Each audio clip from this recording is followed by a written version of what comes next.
और बढ़ते हैं आगे। पानीपत में प्राइम लैंड पर 2 अवैध मार्केट विकसित करने और अवैध तरीके से आवासीय कॉलोनी काटने का मामला लोकायुक्त की अदालत में पहुंच गया है। समालखा पानीपत के आरटीआई एक्टिविस्ट पीपी कपूर ने लोकायुक्त को शपथ पत्र और प्रूफ देकर आरोप लगाया कि सत्ता से जुड़े कुछ बड़े नेताओं के संरक्षण में अफसरों की नाक के नीचे गैरकानूनी तरीके से मार्केट और कॉलोनियां काटी जा रही है। लोकायुक्त से इन्हें तुरंत ध्वस्त करने की मांग की गई। आरोप है एक प्रोजेक्ट में 70 करोड़ लगाकर 300 करोड़ बनाने का खेला हो रहा है। टोटल न्यूज़ ने शिकायत में दिए गए एक विधायक से जब इस बाबत बात की तो उनका कहना था कि इस मामले में उनका कोई लेना देना नहीं है।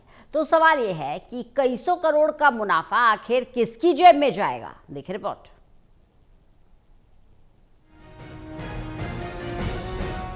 पानीपत में इन दिनों अवैध कोलोनाइजर्स की गतिविधियां जोर पकड़ रही हैं। शहर की प्राइम लोकेशंस पर 2 जगह कॉमर्शियल परिसर और 1 जगह अवैध तौर पर आवासीय कॉलोनी काटी जा रही है। ये आरोप समालखा पानीपत के आरटीआई एक्टिविस्ट पीपी कपूर ने सबूतों और शपथ पत्र के साथ प्रदेश के लोकायुक्त जस्टिस हरिपाल वर्मा को भेजी बाय नेम शिकायत में लगाए हैं। शिकायत पत्र में स्पष्ट और खुलकर कहा गया है कि मलिक पेट्रोल पंप सेक्टर 25 के सामने जाटल रोड पर नहर के पास 4 एकड़ में सड़कें सीवेज डालकर और पाइपलाइन बिछाकर प्लॉटिंग की जा रही है। इसी तरह हाली पार्क के पास करीब 3000 गज के उद्यान में आवासीय कॉलोनी बसाई जा रही है। हालांकि 1990 में इंडस्ट्री डिपार्टमेंट की ओर से अलाट इस जमीन पर यह शर्त थी कि जमीन का उपयोग बदला नहीं जा सकता। ये हैं समालखा पानीपत के RTI activist PP Kapoor.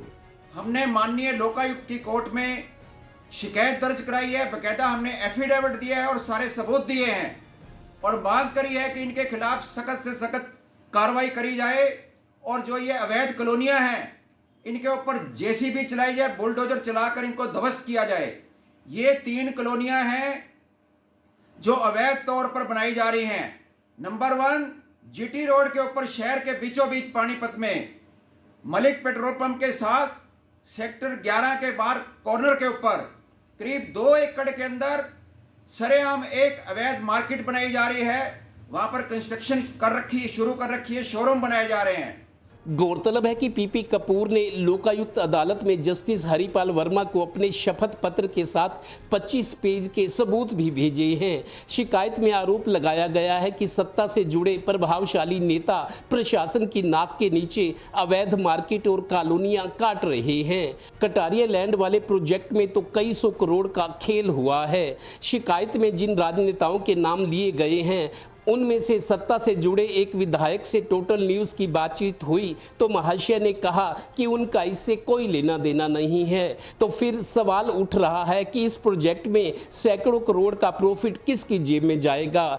Lokayukta को दी शिकायत में जिस सांसद का नाम लिया गया है उनसे भी फोन पर संपर्क की कोशिश की गई पर नो रिप्लाई।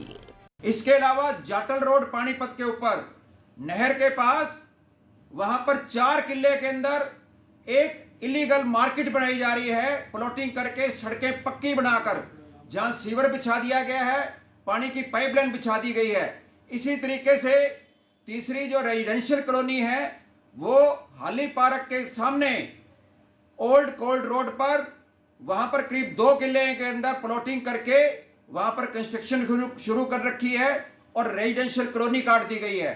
और हाँ, हाल ही में Punjab and Haryana high court ने भी प्रदेश में पिछले 11 साल में अवैध तौर पर काटी गई 2600 कॉलोनियों के लिए जिम्मेदार अफसरों और राजनेताओं के खिलाफ कार्रवाई के आदेश दिए हैं। प्रदेश विधानसभा के हाल ही के बजट सत्र में पूर्व मंत्री और थानेसर के कांग्रेस विधायक अशोक अरोड़ा ने ये बड़ा आरोप लगाया था कि पूरे प्रदेश में काटी जा रही आवासीय कॉलोनियों और अवैध कॉलोनियों में सत्ता से जुड़े नेताओं का हाथ और संरक्षण है। पीपी कपूर ने लोकायुक्त को दी शिकायत में यह भी लिखा है, पूरे शहर के अंदर, पूरे हरियाणा के अंदर जहां भी गरीब तबके की कोई कॉलोनी होती है, मकान होते हैं, वहां यही अधिकारी जेसीबी चलाकर, बुलडोजर चलाकर उनको गिरा देते हैं। लेकिन क्योंकि यहां पर बीजेपी के एमएलए और एमपी इस भूमि माफिया को और जो अवैध कॉलोनाइजर को सपोर्ट कर रहे हैं पर्दे के पीछे से, इस कारण किसी अधिकारी की हिम्मत नहीं हो रही। हमने पहले इनको शिकायत भेजी थी तमाम अधिकारियों को, और पानीपत के एमएलए साहब को कि ये कार्रवाई करो, लेकिन बजाय कोई कार्रवाई करने के इन्होंने हमारे पास अपने दूध भेजे और हमारे को ऑफर करी बड़ी मोटी पेशकश भी हुई, पर वो नहीं माने क्योंकि सांच को आंच नहीं। Total news Panipat bureau.